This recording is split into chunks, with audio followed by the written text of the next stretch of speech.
अभी वक्फ बोर्ड जिस तरीके से काम कर रहा है, वक्फ बोर्ड के खिलाफ 120 याचिकाएं सुप्रीम कोर्ट में है कि वक्फ बोर्ड को खत्म कर देना चाहिए हिंदुस्तान से, क्योंकि 57 इस्लामिक जो देश हैं इस दुनिया में, वहां किसी भी देश में जो है वक्फ नाम की कोई संस्था काम नहीं करती। वक्फ बोर्ड एक लुटेरों की संस्था है जिससे हर जिले के जिलाधिकारी का, जिला कल्याण अधिकारी का और राजनीतिक लोगों का संरक्षण प्राप्त, इन्हीं के माध्यम से अवैध रूप से जो सार्वजनिक संपत्ति श्रेणी 6, अन्य श्रेणी 6, 1, 2, 3, 4, 5, 6 इस श्रेणी की भूमि थी, जिला अधिकारी के सानिध्य में ही वक्फ बोर्ड के हैंडओवर की गई।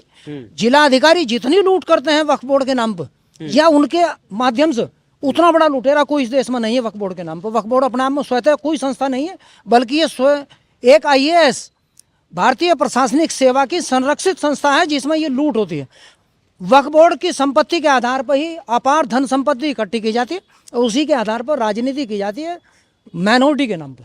अच्छा, वक्फ से जुड़ा एक सवाल ये भी आता है कि जो ज़मीन से जुड़े मामले होते हैं, ज़्यादातर हिंदू हो, मुसलमान हो या कोई भी हो, उसकी सिविल कोर्ट में सुनवाई होती है। लेकिन अगर वक्फ का कोई मामला है तो उसका वक्फ ट्रिब्यूनल कोर्ट में ही उसकी सुनवाई होगी। मतलब जिसने आपकी ज़मीन को कब्जा किया है, हड़पा या अधिग्रहण किया है, उसी के वहाँ आपको सुनवाई करनी होगी। इस पद्धति का निर्माण ये भारतीय प्रशासनिक सेवा जिसे IAS कहते हैं यह इसी ने यह ड्राफ्टिंग की। अगर आप किसी वक्फ बोर्ड की संपत्ति, यानी मेरी संपत्ति पर वक्फ बोर्ड का बैनर लग गया, उसमें मैं पहले अपनी कुछ स्क्रूटनी कराऊं, फिर उसमें समाज कल्याण अधिकारी की रिपोर्ट आवेगी। उसके बाद जिला अधिकारी जो वक्फ बोर्ड का जिला अध्यक्ष स्वयं ही है, वो उस पर रिपोर्ट लगावेगा। अब जैसा मैं मुजफ्फरनगर का रहने वाला, अगर कोई विवाद सार्वजनिक संपत्ति पर है तो उसका मुकदमा रामपुर में लड़ा जाएगा। ये इसी IAS की पैदा की हुई समस्या।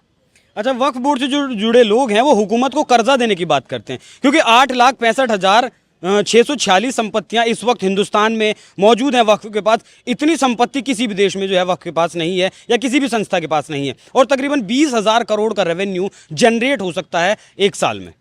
आप इसका आरोप मुसलमान के खिलाफ नहीं लगा सकते अकेले, चूंकि 1995 में जब वक्फ बोर्ड का कानून पास किया था, एज ए सहायक वक्फ बोर्ड अध्यक्ष जिला अधिकारी ने सारी संपत्ति वक्फ बोर्ड के हैंडओवर की थी।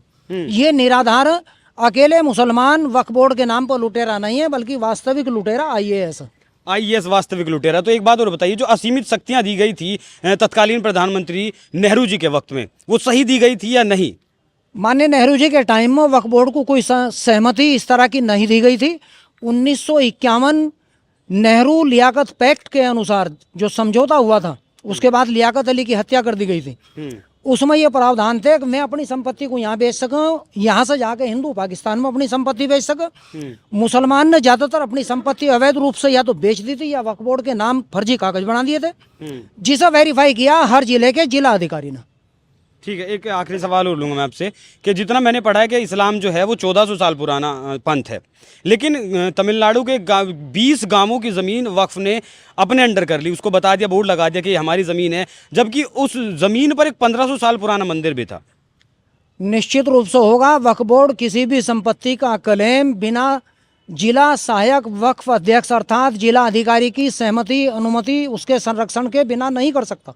मतलब आप सीधे जो है प्रशासनिक अधिकारियों पर जो है इस चीज का आरोप लगा रहे हैं। अधिकारी हैं इस अवैध व्यवस्था के जिम्मेदार। तो ये वक्फ बंद होना चाहिए या नहीं? जब तक जिला अधिकारी और सहायक जिला अधिकारी और रेवेन्यू बोर्ड नहीं चाहेगा तब तक सरकार कुछ भी नहीं कर सकती। ठीक है, तो मतलब आपका कहना है ये सीधा लुटेरा इन्वॉल्व है इसमें, जिला अधिकारी नहीं लुटेरा है, ये बंद हो जाना चाहिए जिस तरह के सुप्रीम कोर्ट में 120 याचिकाएं लगाई गई हैं, या नहीं? वो आख्या जिले के अधिकारी से मांगा कर, न कि मुझसे या याचिका करता हूँ। अच्छा, एक सवाल और बताइएगा, सुप्रीम कोर्ट के वरिष्ठ वकील हैं अश्वनी उपाध्याय, उन्होंने एक याचिका दायर की थी वक्फ बोर्ड को बंद करने के लिए, तो सुप्रीम कोर्ट ने टिप्पणी की कि आपका कोई व्यक्तिगत रूप से नुकसान नहीं हुआ है या व्यक्तिगत रूप से आप इसमें हिस्सेदार नहीं है वक्फ पे, तो इसमें आपकी जो याचिका उसकी सुनवाई नहीं की जा सकती। अंग्रेज लोग इसे कहते हैं लूकस स्टंडाई। आपके खड़ा होने का अधिकार क्या है? सार्वजनिक संपत्ति, राष्ट्रीय संपत्ति को लूट लिया गया जिला अधिकारी और तहसीलदार SDM की सानिध्य में, इसलिए उस पर कोई कानून काम नहीं करेगा, क्योंकि माननीय उच्चतम न्यायालय जो एक प्रकार का भ्रष्टाचार का अड्डा, वो जिला अधिकारी से रिपोर्ट मांगेगा, वो रिपोर्ट उसी के पक्ष में जाएगी, न कि सार्वजनिक संपत्ति के। तो वक्फ बोर्ड रहना चाहिए या बंद हो जाना चाहिए? मैंने बताया लूट की संस्था, इसको कोई बंद नहीं कर सकता जब तक इसे चाहने वाला प्रशासनिक अधिकारी नहीं होगा।